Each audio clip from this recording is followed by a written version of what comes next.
é um lugar voltado também para o ensino. Não dá para imaginar ou para pensar Abelardo sem vinculá-lo diretamente a essa dimensão, a esse caráter educativo, né?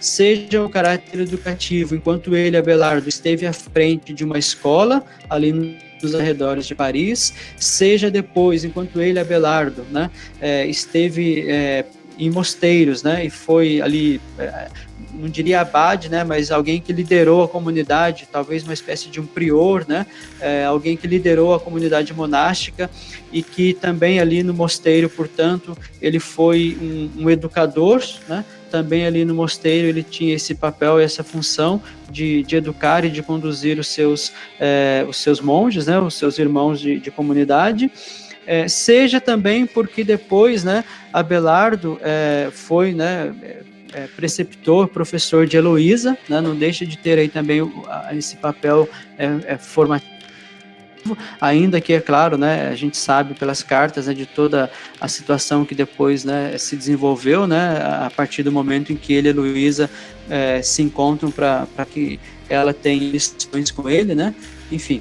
Mas, em outras palavras, né, o caráter educativo está presente, de fato, né, em toda a obra do Abelardo. Né? Não dá para ignorarmos isso, não dá para ler a obra do Abelardo como não sendo também destinada, portanto, a esse público, né, qual seja os estudantes, né, os seus discípulos, se quisermos assim chamar, a própria Heloísa em algum momento, os monges com os quais ele conviveu, então todos eles de alguma forma são destinatários da obra do Abelardo, e Abelardo, claro, tem a intenção aí de contribuir nessa formação desses indivíduos, né?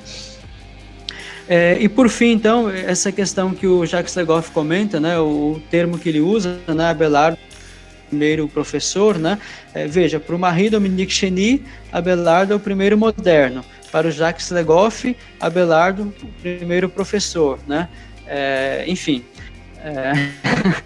e talvez pudéssemos encontrar outros e citá-los aqui, né, como sendo a compreensão que eles têm do Abelardo, né, não deixa de ser um primeiro professor, né? Mas assim, muito antes de Abelardo, nós podemos dizer, não, Agostinho também foi professor, o próprio Sócrates também foi professor, Platão foi professor, né? Enfim, naquele contexto, é claro, Abelardo teve um papel fundamental, né? No sentido de criar ali um modelo, né, de escola, né?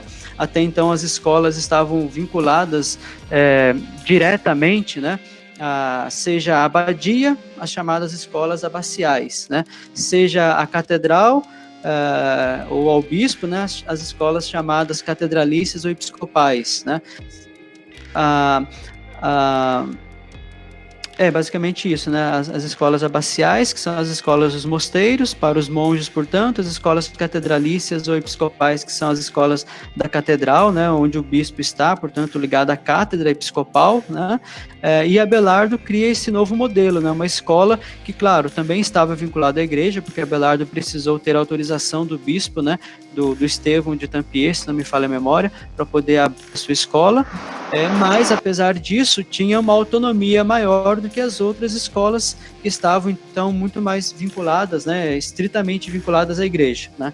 Abelardo gozava, portanto, de maior liberdade dentro desse espaço que ele fundou, né, a escola no Monte de Santa Genoveva, gozava de muito mais liberdade, digamos assim, do que aqueles outros que estavam nas escolas catedralícias ou mesmo nas escolas abaciais, né, dos abades, né, dos mosteiros, né. Então ele fundou um modelo de escola e, portanto, foi o primeiro professor nesse modelo que ele fundou, né. Isso não quer dizer que ele tenha sido o primeiro professor no sentido absoluto do termo, mas nesse modelo que ele criou, né, que ele fundou, de certo modo, ele foi o primeiro professor, sim, né. Essas escolas que recebiam, portanto, estudantes de diversos lugares, né, que acorriam a Paris para ter as aulas, né, as lições, né, sobre filosofia, sobre teologia, até porque a separação entre uma e outra não era tão evidente assim, né? As duas eram trabalhadas muito próximas, né? Ou até juntas mesmo, né?